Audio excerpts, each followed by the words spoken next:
Coach Jimmy Hines with Sports Radio in Knoxville. How would you rank these traits in a quarterback? Accuracy, mobility, intelligence. Well, I think the main thing, you say intelligence, a lot of people throw that around with a quarterback.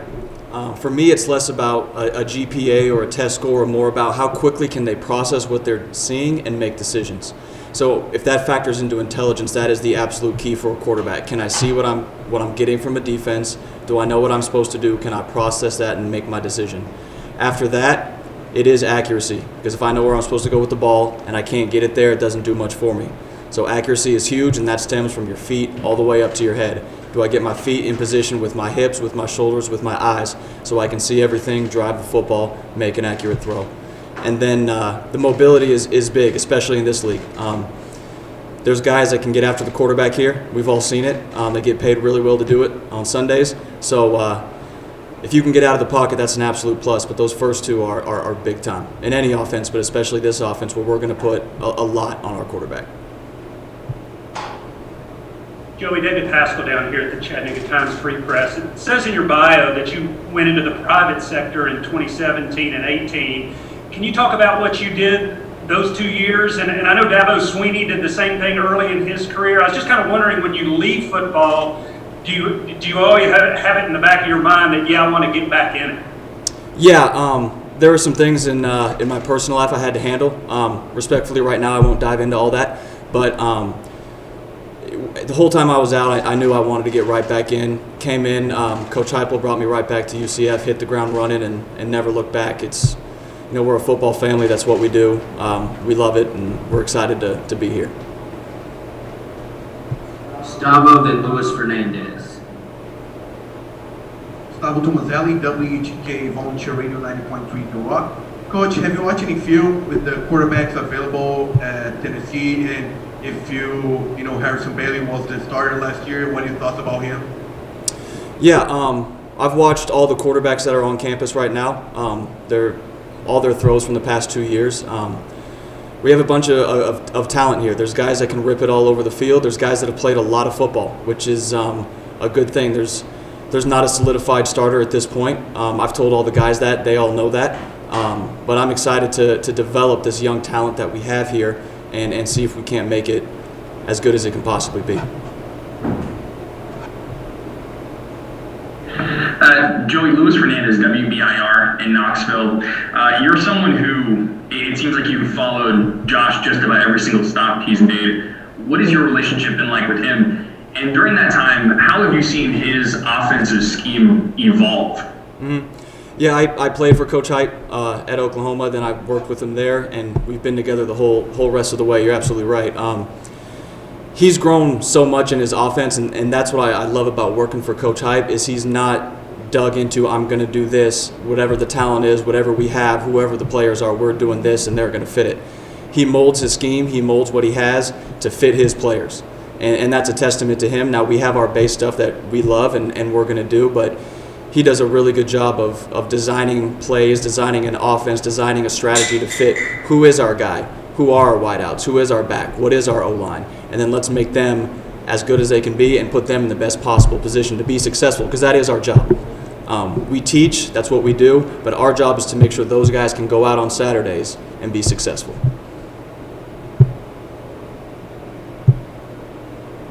Patrick Brown, then Mike Wilson. Patrick Brown from GoBalls 247. Joey, I've heard this offense sort of described as quarterback friendly. You said a couple minutes ago that you guys put a lot on the quarterbacks. So would you agree that it's a quarterback friendly offense, or do you think it's maybe more complex than maybe some people think it is?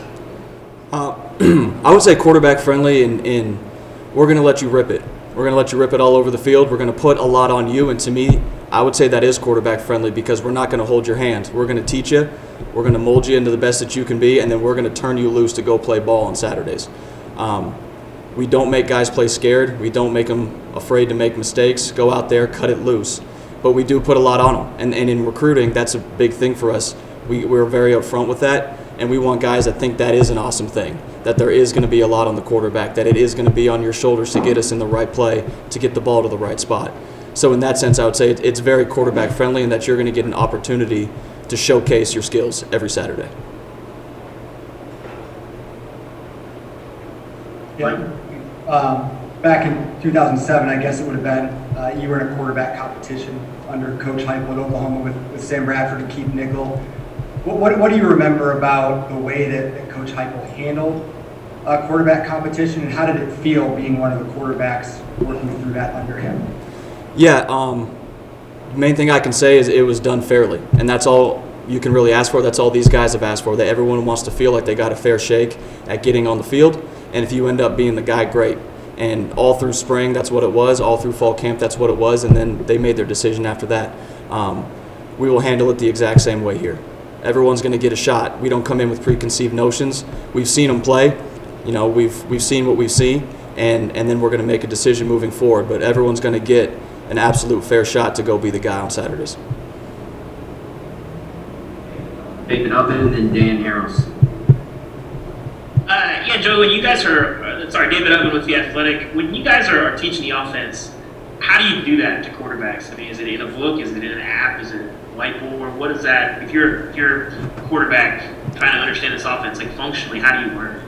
Yeah, starting point for us is, you always got to do formation splits. We are different than a lot of people like that.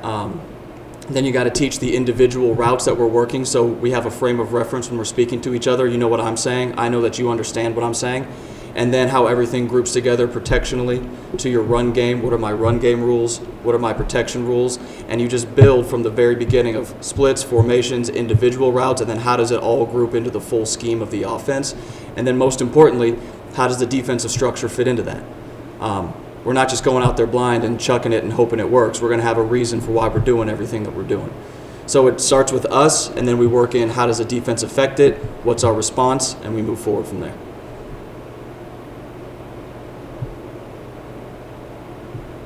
Coach Dan Harrelson with Fallswire at USA Today Sports.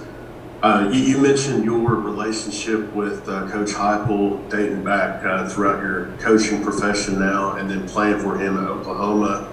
Just kind of talk about taking over the quarterbacks unit last year at UCF and now doing the same at Tennessee. Just kind of talk about the trust that he has in you to take over a position like that he's so accustomed to. Absolutely. He is accustomed to it. That is his thing. That's his favorite thing to do, is coach quarterback still to this point. He trusts me because we've been together. I played for him, like I said. We've been in the same meeting room for 13 years. He knows who I am as a coach. He knows that we value the same thing in a quarterback and how the offense is instructed, how it's taught. And he can trust that I will be an extension of his voice in that meeting room. And he's still going to show up. He can't help himself. He loves going in the quarterback meeting room. He'll walk in there. He's got a lot more responsibilities these days than he used to.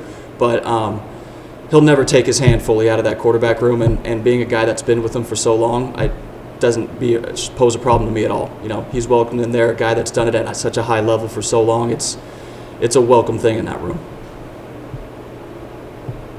Last two questions, Blake, then Jimmy. Yeah, Joe, I haven't installed this system before at other places. What have you seen maybe as the biggest challenge for quarterbacks in trying to adjust and learn to this system, and what type of guys are maybe positioned to especially excel in a system like this? Yeah, the main thing for them is a lot of systems will signal in or run in everything that they do. We don't do that. We put it, like I was saying earlier, on the quarterback, that when you get a certain signal or a certain play, you got to know how you're communicating to the O-line, to the back, to the wideouts. It's on you to do that, and at first that can be a little slow going because it's different. A lot of people haven't done it in the past. But once they get it and they grasp it and they hold on to it, now they enjoy it because it is on them and they get to make decisions. So that's the main thing, is getting them past that this is different to this is fun, if that makes sense. So that's the main difference right there. The type of guy is the type of guy that, likes to go out there and just cut it loose. If you need complete direction and on here you go here, you go here, you go here, maybe it'll be a little bit of a struggle because we like to let you have some parameters within the offense to go and make us right, like I was saying. So it's the type of guy that wants to go cut it loose, have fun, spit it all over the field, and doesn't need to be told exactly 1, 2, 3, 4, 5, 6. This is how you go through every single thing. Last question with Jimmy. To Jimmy Himes again. There's some offenses where they like the underneath passing game, the short stuff, dink and dunk. Do you feel it's important to stretch the field? Do you need a quarterback that can throw the ball downfield? Absolutely. We like to, with our wide splits, we do push the ball vertically. We do a lot in the run-pass game. That kind of takes over a lot of the shorter stuff for us. But when we're playing in these splits and we like to push it vertically, a guy that can stretch it and really put a lot of stress on the defense is a big-time attribute for this offense. Thank you, Coach. Thank you, guys.